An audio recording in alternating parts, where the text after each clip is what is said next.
به نام خدا، سلام و وقت بخیر دارم حضور همه شما بینندگان عزیز و ارجمند، همراهان و علاقه‌مندان به ورزش محبوب و دوست داشتنی فوتبال. بریم به روستای ذکری خراسان جنوبی، جایی که قراره تا لحظاتی دیگه با صوت این چهره یعنی آقای ملایی دیداری جذاب و تماشایی رو با هم دیگه شاهد باشیم.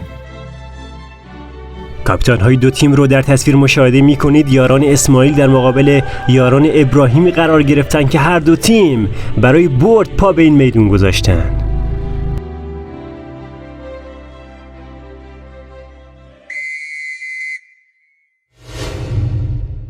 از این لحظه با صوت آقای ملایی بازی آغاز میشه. از همون ابتدای بازی روحیه جنگندگی خودشون رو دارن نشون میدن و سعی در تصاحب توپ دارن و توپی که به بیرون میره.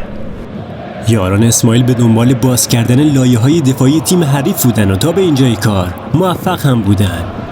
باز هم تو این شروعی بازی گره خورده. از این سمت اسماعیل صاحب فرصتی شده. چه فرصتی، چه موقعیتی، تک به تک با دروازه است، میتونه دروازه رو باز کنه. کماکان صاحب توپ اسماعیل.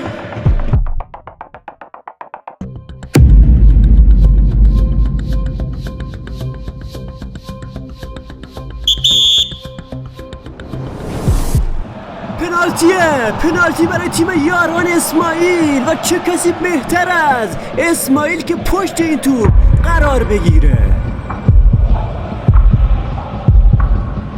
نفسا تو سینه حبسه، دل تو دل هوادارا نیست. سرنوشت این توپ چه خواهد شد؟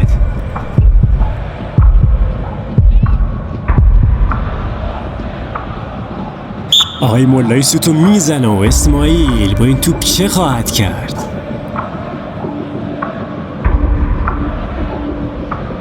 اسماعیل میزنه و گلش میکنه.